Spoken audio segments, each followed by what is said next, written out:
Well, fellas, I was sitting here recording, and once again, I didn't push the button. As I was trying to tell y'all, I'm prepping this form. And I'm using the carpet roller. I switch up from time to time with tools. I like buying tools. It's like toys to me.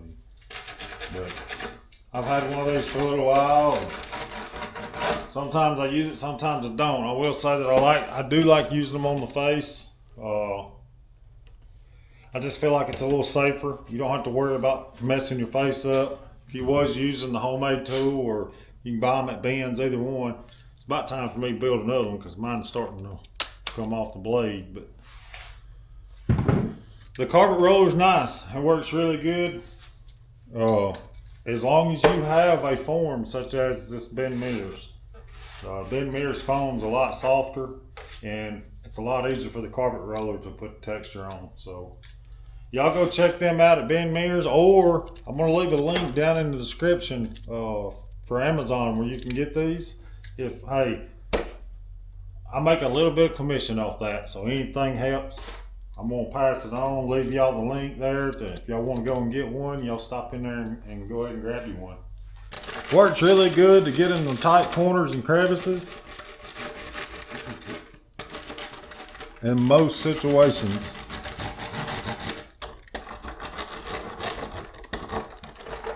I don't even know why I'm messing with the nose, because I'm going to put a nose piece in this. So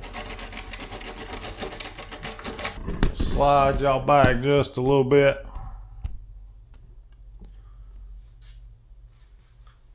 Just so we ain't in each other's faces. One other trick I kind of like to do is I got this little small rasping tool right here, and I'm gonna look and see if I can find a link for this too as well, if y'all would like to use one. But this is not necessary, but it does help some. But with this in here, it's got a real thin end, a real thin tip. And if you want to, you come in here where these blood lines or blood vessels are, you can scar up to them and kind of enhance that detail.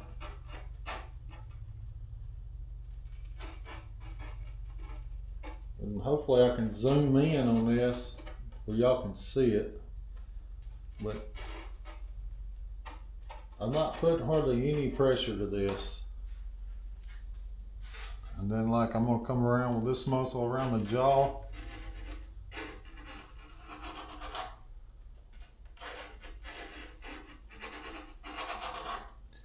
Like I said, a lot of this is not necessary.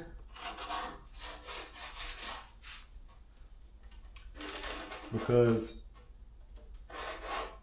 if your skin is thin, that detail is going to show. But it also dictates if your cape has real thick hair. If you got thick hair, detail's hard to show anyhow, but it will show some. You don't want to go crazy with this. There is some people that like to really exaggerate it, build it up big time with clay, and there's nothing wrong with that. If that's how you like to do them, then more power to you. There's nothing wrong with it at all.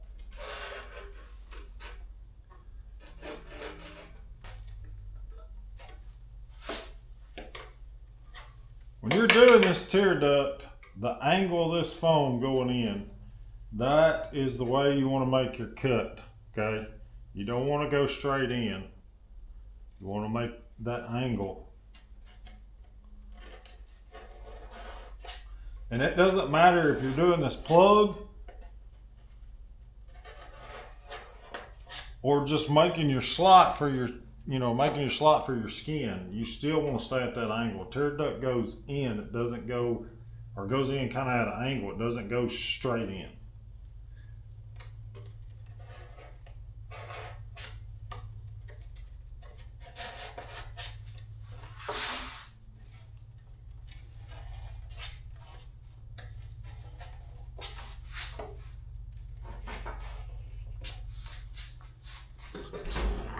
Grab me a pen.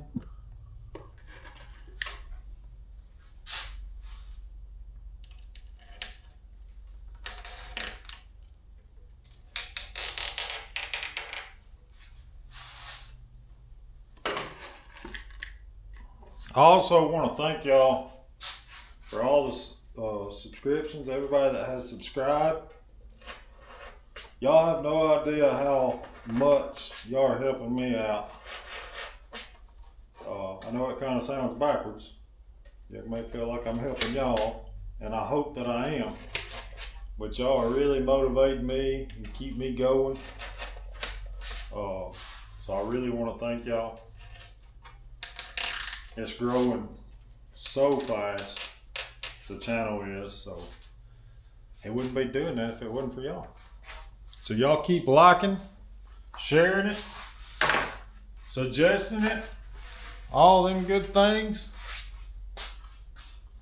and we'll keep posting out some of this content. What I will say though,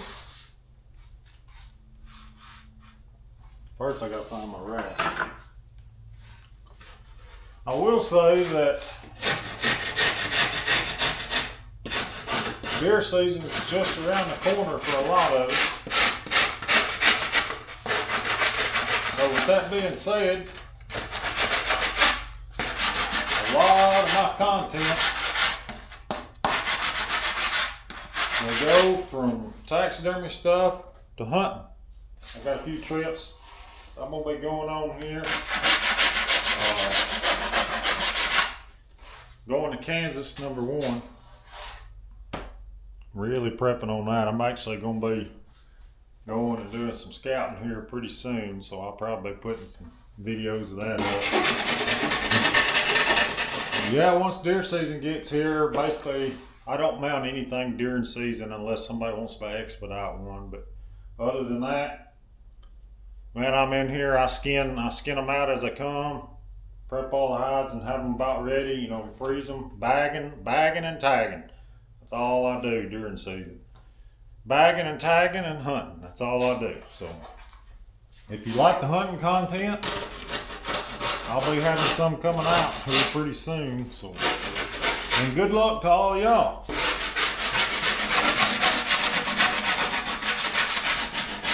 Really looking forward to some of the feedback. Some of y'all hopefully. Some of y'all get out and get y'all a big buck and gain some knowledge from what I'm trying to encourage here. And I'd like to see if y'all try to mount it or whatever. I'd like to see some pictures.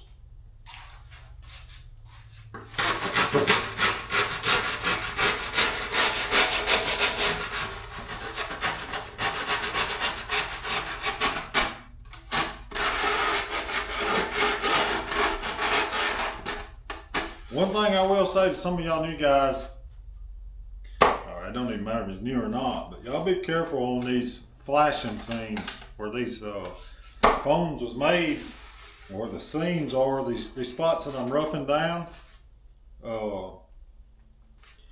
Be careful with them. Some of them's pretty sharp, and I have cut myself a couple times, so be careful. Just draw you a line in there. That's a little harsh, I know, but y'all be able to see it on camera pretty good. But when you're on the front of this lip, I like to cut straight in right here, okay?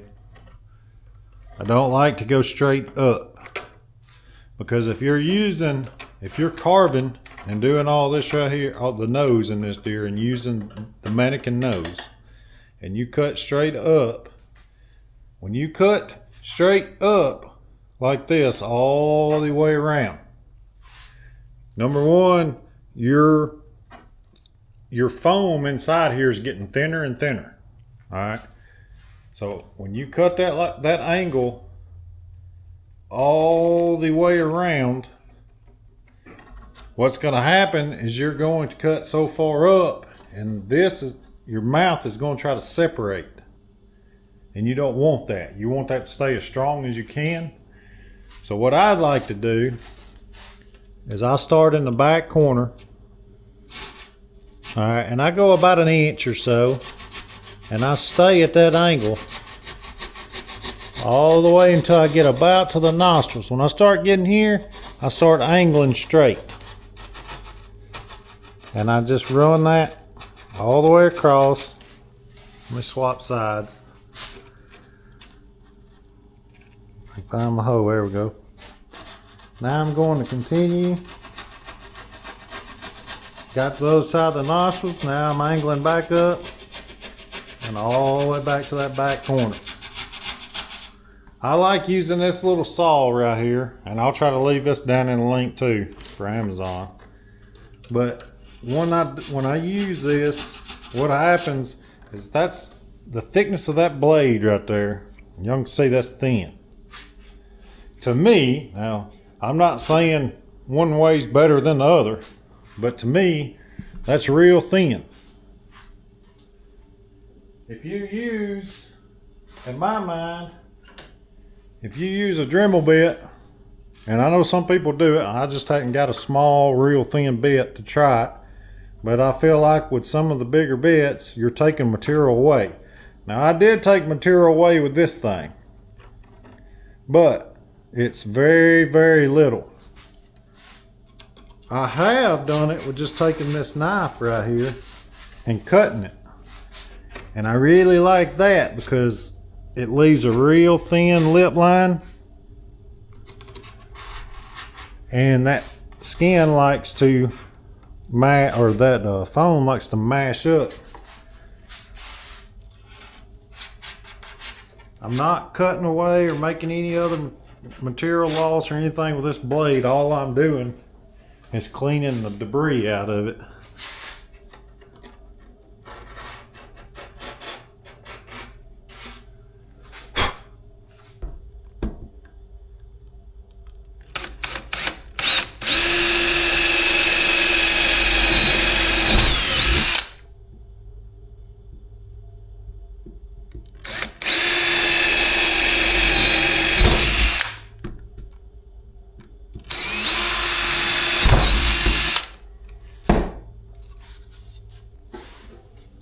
I like to go ahead and preset my antlers. It's just something I like to do. It gives the holes already there because I use Bondo. If I preset them, whenever I go to do my Bondo, when I set my antlers on, my screws has a hole already. It's a lot easier and nothing moves on you.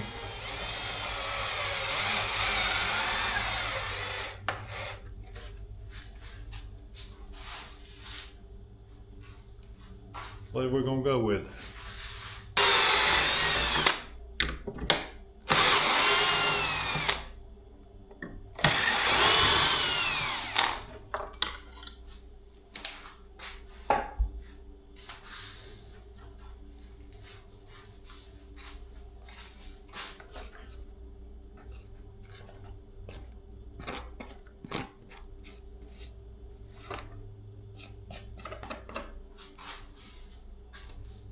I don't get too crazy with this stuff. I just kind of pile it on there. I try to make it close to the size of the brain in the deer and just go with it. Some people will wait. Some people will wait until this stuff kind of firms up a little bit before they try to set it. But that's the main reason why I preset my antlers and get the holes already in it. That way I don't have to wait. You just mash it back down. And you see my antler don't move hardly at all when I go to put them back in there. Just nice and easy.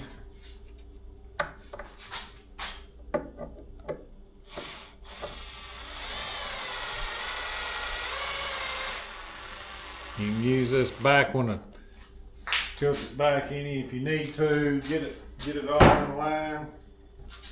And all I do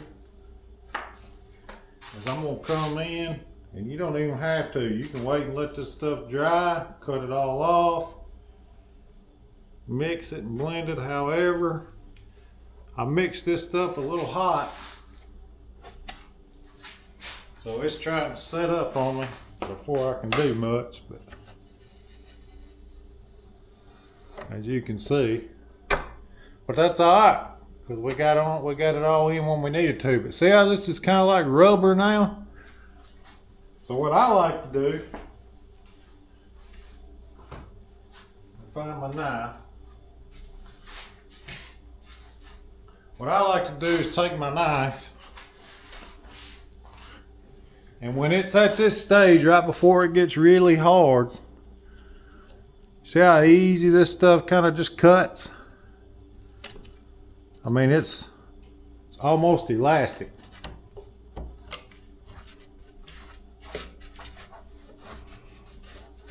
And you're gonna be covering all this up with clay anyhow, so. And you don't have to. You can sculpt the whole thing out with Bondo if you got enough there. Sometimes I end up having enough, and that's what I do. And sometimes I don't. We're gonna do an artificial nose.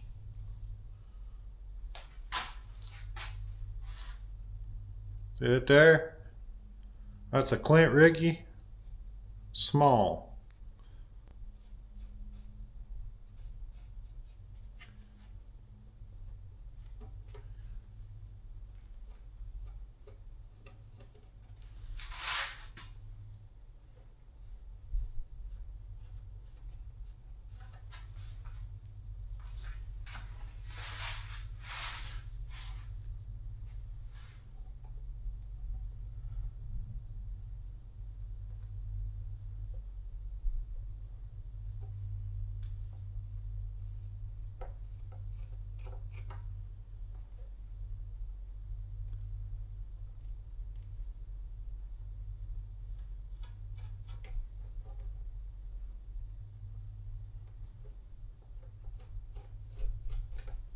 So basically, I don't make measurements or nothing. You can come in with a pair of calibers and take your measurements here, get it all on. The way I find it is guys, this is really, it's just foam. You cut it out, whatever, you can replace it with Bondo. You can take 2-part foam, fix it. I mean, do it with clay. You can do whatever. The sky's the limit. So don't be afraid of doing it. I recommend using them. Basically, the main goal is you don't want to get too thick from the top of your lip line to where your nose piece is going to start. So pay real close attention to where the nostrils and stuff this is. I basically like to set it up and align it here, and then set back and kind of focus on where this is going to be sitting. For instance, right here, if you look at it right here, you can kind of tell by tip of the nose and line it up with the tip of the nose here of where you need to kind of start that. All you got to do is make a cut, 2 cuts, one here, one here. Take this block out, okay? Sit your nose piece in here, and then adjust it. If you need to take more out, take more out. If it's too much, slide this in place where it needs to be, and then just fill it in with Bondo. I mean, there's really nothing that hard about it. So, but let me show you how I do my cuts. And you can use, whatever you want to make your cuts. I typically sit here, I'll take my little saw. You don't really have to use this. It's just something I started doing. It's easy to grab a hold of and go with it.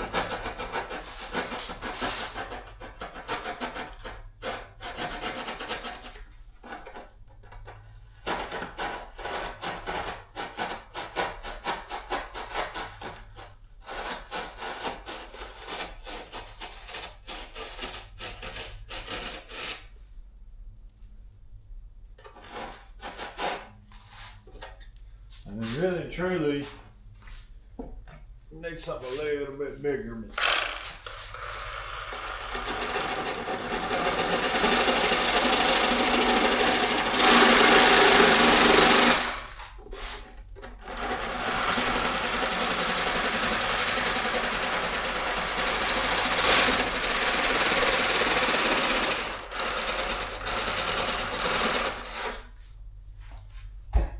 I always like to just finish off by hand. That way, I got more control of it with this, in other words. That's the main goal about it. The more control you have with your cuts, the better off you are. You can do this with a knife.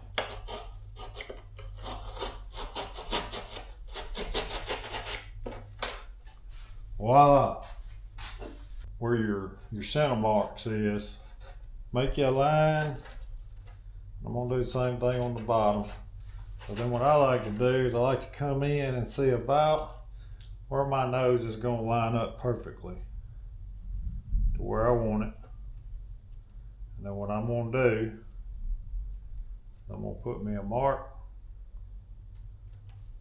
on my actual nose.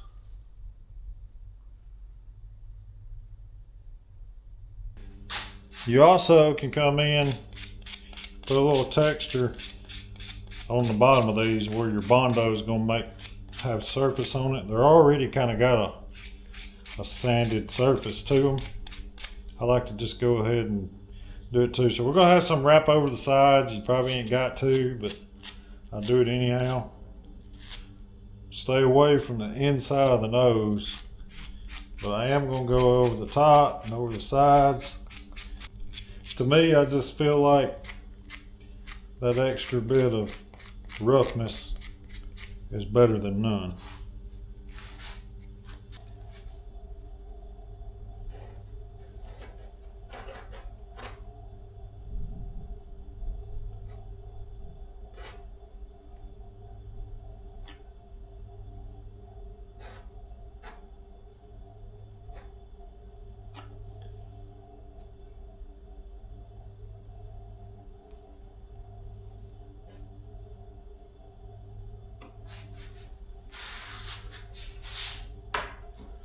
Come in, I'm gonna put my nose on my marks.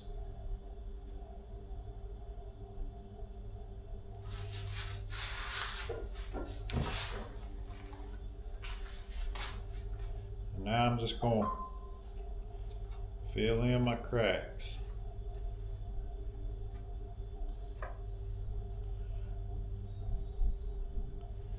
Don't worry, it's gonna move a little bit on you. Not that big of a deal. Like I said, we're gonna come back, get it all back where it needs to be. You can fix a lot of this with clay in the long run if you have to.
Alright, so now this stuff is starting to try to set up. All I do is take my knife and shave off what's big. Try to get the majority of it shaved off.